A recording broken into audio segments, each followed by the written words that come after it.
and welcome to the GlobalChurch Project. I'm Graham Hill. Melba Padilla Maggay is an acclaimed Asian theologian based in the Philippines.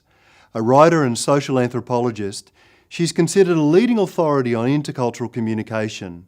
Melba Padilla Maggay has served as the Research Fellow at Cambridge University, applying intercultural communication theories to questions on mission and culture and theology. She's lectured on these topics worldwide. Melba Padilla Maggay explores how the Church can transform society, drawing on her experiences in the Philippines during the rise and fall of the Marcos regime. She challenges the Church to get involved in the struggles for justice, to resist becoming embedded in power structures in the world today. Melba Padilla Maggay, welcome to the Global Church Project. Thank you. You've written historically that the Church tends to either be on the side of power or powerlessness, Yes. social compassion or social construction. And as you flagged, you've needed to work some of this out in your own experience in the Philippines during the rise and fall of the Marcos regime. Do you have some examples from your own life that illustrate the way in which the Church can be involved in the struggle for justice?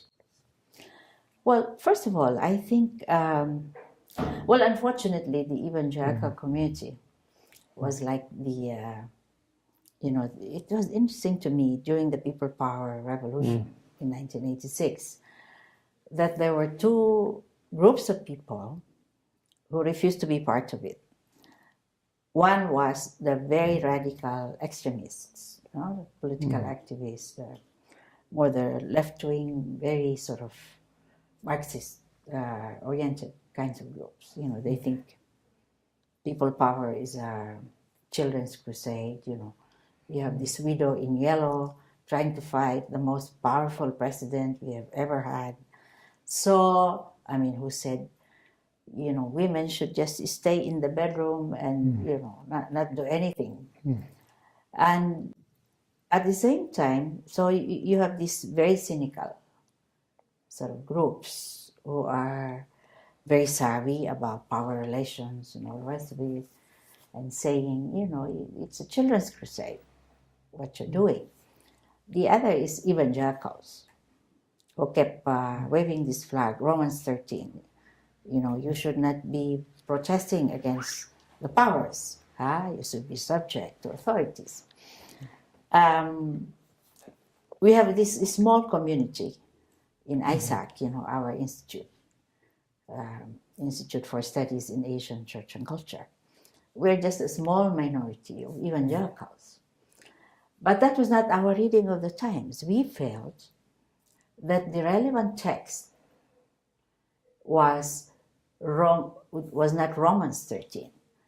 The relevant text was Revelation 13. In other words, there are historical moments when the Church has to fight because the state has ceased to be a servant of God. In Romans 13, it is understood as a servant of God. And of course, we must, do our duties by it. But in Revelation 13, the state has become a beast. And there are always historical moments, whether it's in the reign of what? Of the Caesars, no? Or in the reign of the dictatorships in the Philippines, in Latin America, many places. Park Chung-hee, all these other Asian despots, no? That was a whole movement of totalitarianism, authoritarianism.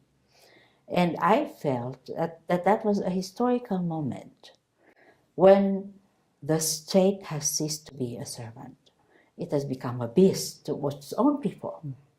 All these desaparecidos in Latin America, all our dissidents, who have gone to the hills and been killed. I have many of my friends, personal friends, who have been killed during martial law. And I thought at that time, it's not Romans 13 which is relevant. It's Revelation 13. And when the state ceases to be a servant and instead acquires the proportion of a beast, it should be resisted. That was our reading as a small community. And I think it's important for the Church to be able, so that it doesn't miss its historical cues, no? It's important for the Church to have a minority of people like us who could read the times and who could apply the right text to the right context. Because most people, just apply, the text without thinking context. It's very important, and now people talk about contextualization. But even historically and in social justice issues, it's important to always think context. You don't just apply the text, in the literal sort of way. You need to understand the dynamics of the historical context that you're working with and be able to apply the right text. And of course, we were at odds with our evangelical leadership at that time. And they kept, saying, the head of the Council of Churches at that time was saying, we must be sober, we must be, dutiful citizens, be subject, we should not be part of anything that will subvert government and all the rest of it. And, privately, he kept saying that, this Isaac, they're subversives.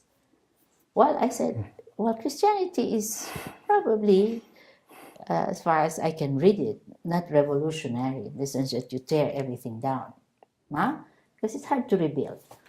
But Christianity certainly is subversive. It's subversive of the powers. It does it softly, but eventually it's subversive. It's like Jesus. He did not frontally attack the powers. That was not his agenda at that time. But eventually the church communities through the centuries began to subvert. And even in the time of Paul, you have Paul talking to Philemon, and cutting across this institution of slavery. Melba Padilla Maggay, thank you for joining us at the Global Church Project. Yeah, well, thank you. Thank you. You've just watched an abridged version of this interview. For the full interview, plus resources for churches and colleges and universities, please visit www.theglobalchurchproject.com.